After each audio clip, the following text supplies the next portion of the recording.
Assalamualaikum warahmatullahi wabarakatuh. Perkenalkan, nama saya Revalina Marsela Putri Wiranda. Di sini saya akan mempresentasikan mata kuliah studi hadis bab 2, yakni yang berjudul kedudukan dan fungsi hadis. Adapun kedudukan dan fungsi hadis terbagi menjadi dua, yakni yang pertama kedudukan dan kehujahan dalam hadis, yang kedua ada fungsi-fungsi hadis. Pengertian dari kedudukan dan kehujahan hadis ialah sebagai sumber hukum Islam kedua setelah Al-Quran, sedangkan kehujahan hadis adalah pengakuan bahwa hadis, terutama yang sahih, memiliki kekuatan sebagai dalil syar'i.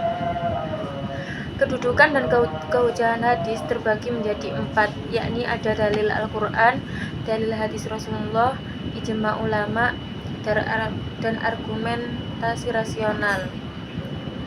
Pengertian dari dalil Al-Quran ialah merupakan pondasi hukum, panduan, atau referensi yang diperoleh dari ayat-ayat Al-Quran.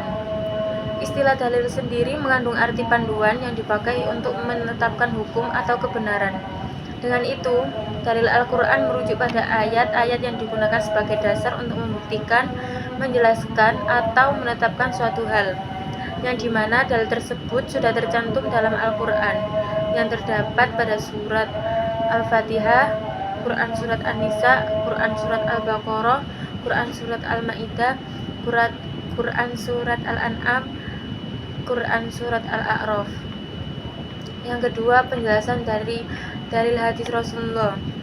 Dalil hadis adalah perkataan, perbuatan, dan ketetapan yang bersumber dari Nabi Muhammad SAW yang berfungsi sebagai sumber hukum Islam kedua setelah Al-Quran untuk menjelaskan, merinci, atau bahkan menetapkan hukum yang tidak ada dalam Al-Quran.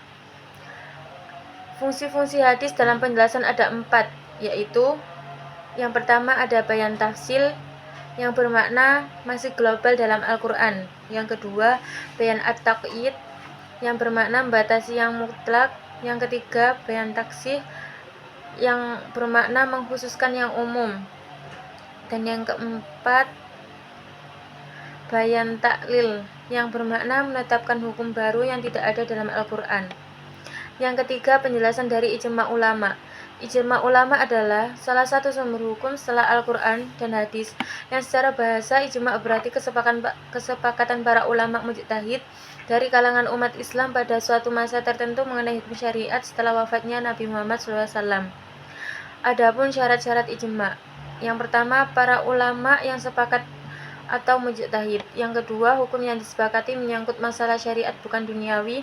Yang ketiga, kesepakatan terjadi di kalangan semua ulama mujtahid yang hidup pada masa tersebut. Yang keempat, penjelasan dari argumentasi rasional. Argumentasi rasional secara bahasa berarti penyampaian, alasan, atau pendapat yang didasarkan pada akal, logika, dan pemikiran yang masuk akal. Dalam fungsi dan kedudukan hadis sebagai sumber hukum kedua sangat rasional, karena ia menjadikan ajaran Al-Quran dapat diterapkan secara nyata.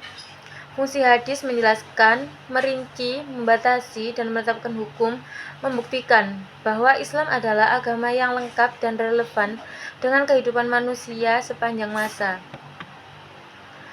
Argumentasi rasional dan contoh dalam hadis. 1. Menjelaskan isi Al-Quran. Yang kedua, membatasi hukumnya mutlak. Adapun fungsi-fungsi hadis: menjelaskan isi Al-Quran, menegaskan dan menguatkan hukum Al-Quran, menambahkan hukum yang tidak ada di dalam Al-Quran, membatasi hukum yang umum dalam Al-Quran menjadi sumber hukum sendiri selama tidak bertentangan dengan Al-Quran. Sekian, terima kasih. Wassalamualaikum warahmatullahi wabarakatuh.